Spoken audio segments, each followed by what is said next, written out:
The film begins with an introduction to the main character, Mike Howell, who is currently handcuffed to a cell. One of the interrogators enters the room and another man watches them from outside at an unknown time.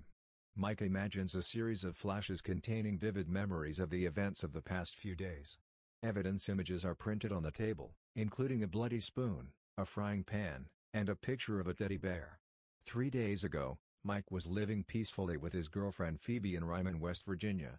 They are both stoners and Mike has a crush on them. He calls her perfect and plans a surprise trip to Hawaii for the two of them, where he wants to propose to her. Unfortunately, Mike has a panic attack every time he tries to leave town and misses his flight to Hawaii. He doesn't know why this is happening to him, but there's nothing he can do about it. On her way home, Mike apologizes to Phoebe repeatedly and it was clear she was upset, but she forgives Phoebe, saying it wasn't her fault. The next day, Mike returns to his dead-end job as a clerk at the local supermarket, stocking shelves and working at the cash register. Business is usually slow, so Mike spends his free time completing an original comic book about Apollo 8, an adventuring monkey astronaut. When he goes outside to take a break, it turns out that the CIA is secretly watching him. He was previously involved in a covert operation called the Ultra Program, but strangely has no memory of it. At CIA headquarters, Victoria Lassiter is seen examining classified files in her office.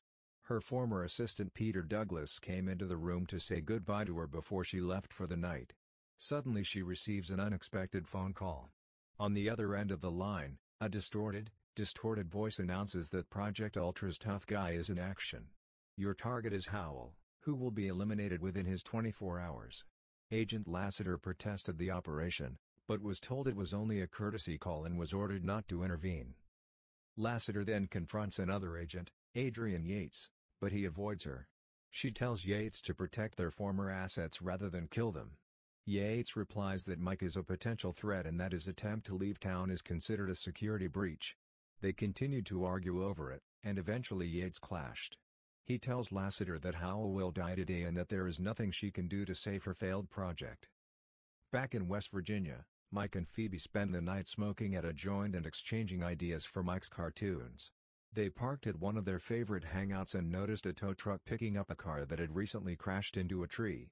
A very upset Mike started talking about cars and trees. He explains that the car is an object that is constantly moving and has the potential to go anywhere, while the tree is stationary and does nothing until the car stops tonight. Metaphorically representing himself as a tree and Phoebe as a car, he begins to break down, implying that he is holding her back in life. She tries to comfort him by telling him otherwise, and then they go home to sleep. The next morning, Mike lies to Phoebe about having to go to work early. Instead, Mike meets with his sidekick Rose to buy a box of firecrackers illegally. Although the trip to Hawaii doesn't go well, Mike intends to propose to Phoebe and plans to put her on a fireworks show later that night. Agent Lassiter arrives at the supermarket and warns Mike about the assassination. She approaches the cashier with a cup of ramen and a bottle of milk. She begins speaking in cipher, telling Mike that the Mandelbrot set is on the move, the Echo Choir has been breached, and catch the ball. Mike is visibly confused and asks her if she's okay. Victoria is annoyed and Mike soon becomes concerned about it. The code she speaks is meant to activate his hidden abilities, but Mike shows no sign of understanding. After several failed attempts, Agent Lassiter apologizes to Mike and walks away. Mike then heats up the cup of soup she left behind and eats it outside. Once outside, he notices two men who appear to be tinkering with his car. He told them to stay out of the car and they approached him with knives. The activation code presented to Mike by Agent Lassiter turns out to be successful, and Mike takes immediate action. He jetted hot soup in the first henchman's face and quickly disarmed the other henchman with a soup spoon. He stabbed one of the men in the neck and then shot two with his gun. Frightened, he calls Phoebe at his job and explains the situation. She rushes over and is completely shocked to see the dead. She asks Mike why those guys attacked him, but Mike tells her he doesn't know. Before the two can figure out what to do, the local sheriff arrives and arrests them. Adrian Yates, informed that he has lost two of his assets in an attempt to neutralize Mike, quickly realizes that Lassiter has activated him. He orders his men to blockade the city by any means possible and hires two new agents to execute Mike and Phoebe at the police station.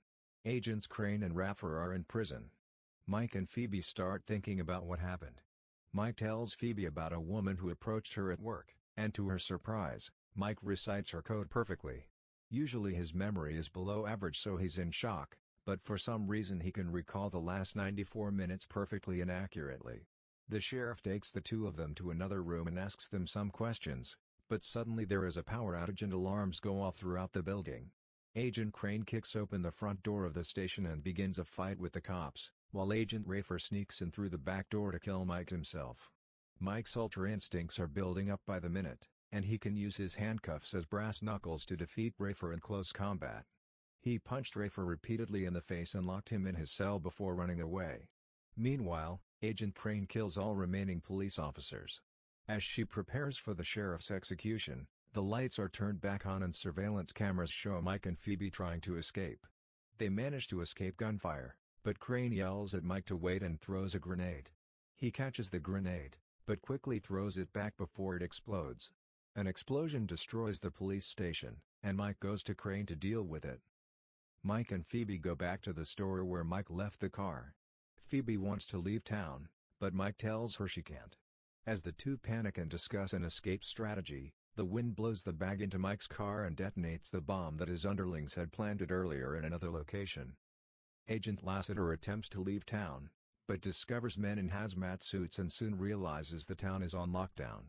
She called Yates and told him that he had made up the story of her outbreak so that no one, including her, would flee.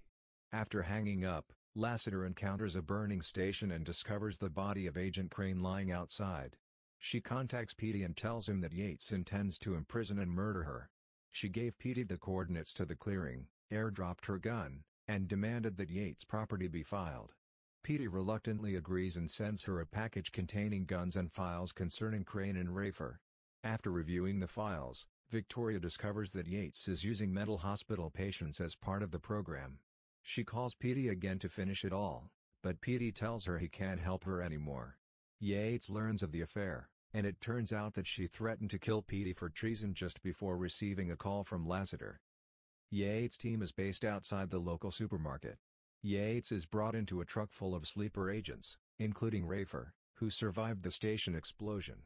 Yates decided to use himself and a few others to go after Mike. Mike's car is destroyed in an explosion, so they take Phoebe's car instead and head to Rose's house for evacuation. On the way, Mike's memory keeps fading and he suddenly tells Phoebe that he knows everything about guns, tanks and bombs. Rose finds them outside, but is suspicious of them, as the news said Mike and Victoria were the source and responsible for the outbreak of typhoid fever. They are said to have contracted a highly contagious disease from monkeys, and it is stated that everyone should keep their distance. Mike tries to explain himself, but the Roses lock Mike and Phoebe in their basement while they decide what to do. A wave of sleeping pills surges into the outside world, releasing toxic fumes from the vents of your home. Another agent breaks in and kills Rose and two of his friends. In the basement, Mike and Phoebe try to escape through the ceiling, but one of the agents destroys the door and kills Mike. Mike quickly kills the agent with a kettlebell. Phoebe snatches the gas mask from the agent, and they quickly run outside. Phoebe shoots the gassing culprit, takes the antidote from his body and injects it into Mike. He feels sleepy, but Phoebe warns him that the gas he inhaled is deadly and that if he escapes he will die. Mike gradually loses consciousness and begins to see flashes of memories of his time with Phoebe, including memories he doesn't remember. For a moment he lives remembering his last interview with the CIA, but the woman behind the desk is Phoebe. Mike jerks and wakes up, but he quickly pushes Phoebe away. He asked her how he knew exactly what gas she was using. Phoebe is reluctant to answer, admitting that she works for the CIA and was appointed Mike's handler over 5 years ago. Mike asks if she was really his girlfriend and Phoebe desperately tries to explain, but Mike feels betrayed and runs to Phoebe's car. She asks Phoebe to follow Mike into her car and give her a chance to explain. The conversation turns into an argument, and the car is suddenly thrown off a bridge by Laffer's Jeep. He is tasked with rescuing Phoebe from an overturned car and bringing her back alive. Raffer tells Mike he's going to do something really bad and throws gasoline all over the car. He drops a lighter in his car and tries to wake Phoebe to show her. A distracted Lassiter appears and rescues Mike from the car before it explodes. Raffer takes Phoebe back to camp, but Phoebe is shocked to learn that Yates is in charge of the operation. Yates is amused that she questions his approval because she did not return to the debriefing herself and she instead chose to follow her mission. He tells her that her poor lab rat friend has been burned alive and that he will arrest her for disobedience. Meanwhile, Lassiter takes Mike to her safety and asks her if she recognizes her. Mike is confused and asks for her answer, so she calmly begins to explain Mike's past. She said they first met when he was 18 when he was arrested. At the time, she was recruiting for a program called Wiseman. Most of the recruits they recruited were tertiary assassins, and experimental work for the CIA gave them a second chance at life. She told Mike that he was the only one who excelled among all the subjects. However, the experiment drove him insane, so the operation was cancelled and his memory erased to protect him. They put him through various psychiatric tests and created false phobias in his mind, such as going out of town. A man spotted the pair outside and called local authorities, who later informed Yates and his men. Mike and Lassiter return to Mike's house, but Mike insists he would rather be stoned to death than fight. At the same time, Yates sends a drone strike to Phoebe, ordering him to blow up Mike's house. Phoebe is clearly nervous, but reluctantly agrees. Back home, Lassiter patrols the house while the Mike goes high. She tells Mike that Phoebe will always believe in him and she should leave him alone in town before returning to the CIA. Soon, a group of agents burst into the house to ascertain Mike's whereabouts. A shootout ensues, and Lassiter uses a teddy bear as a silencer to kill one of the agents. The soldiers are still there, but Yates demands that the drones be launched anyway. Horrified, Peter slams the table and refuses to take responsibility for Lassiter's death. In the end, he decided to disobey Yates' orders and called off the bombing. He panics when he learns that he will likely be killed because of his actions. He calls the CIA's chief of operations, Raymond Kruger, the mysterious man who was watching the microphone in the opening scene. Back inside, Mike is pinned down in the kitchen, only to find a frying pan dropped in front of him. His instincts took control and he threw the pot into the air, causing the bullet to ricochet and kill the soldier who intended to kill him. Yates calls Lassiter's phone, but the microphone picks up. He tells Mike to meet him at the local supermarket, but Mike says he wants to talk to Phoebe. She tells him she is sorry for everything and, referring to her previous conversation, she claims she is the tree and he is the car. She told him she owed him nothing, but Yates hung up on her before she finished. Then Mike decided to go to the supermarket and save his girlfriend. He entered through the glass door of the supermarket with a box of fireworks he had bought from Rose.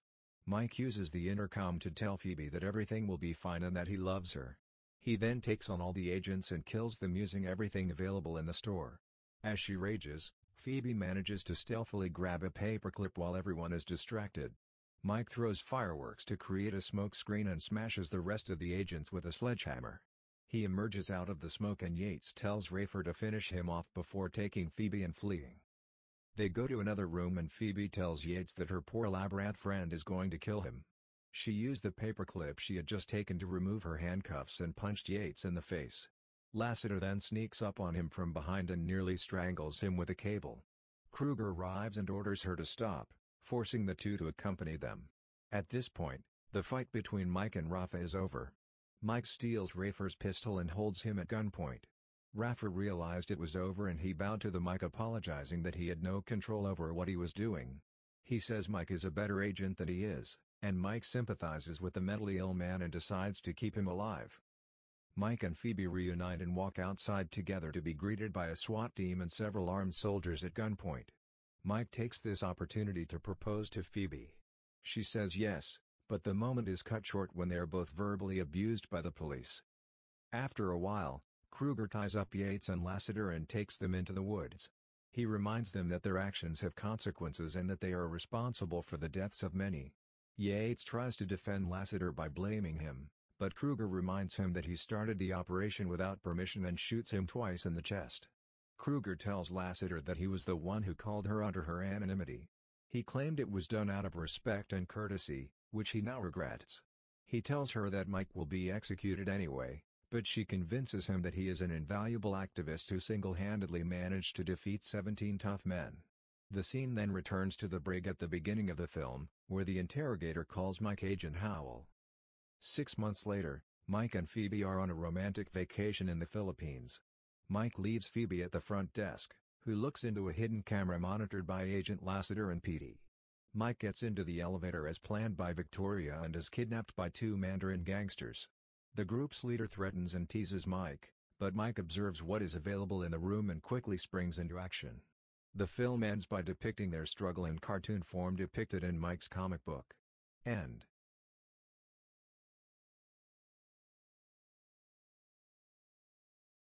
Conclusion. The film culminates in a tense series of events where Mike, armed with unexpected skills triggered by his past involvement in the Ultra program, faces off against the CIA operatives and adversaries who seek to eliminate him and his girlfriend Phoebe. The film concludes on an action-packed note, showcasing Mike's transformation from an ordinary stoner to a formidable agent, all while exploring themes of betrayal, memory manipulation, and the struggle for freedom against a powerful and secretive organization. Thanks again from Movies Recapped. If you enjoyed this movie recap, don't forget to hit that like button and subscribe for more captivating narratives and engaging content.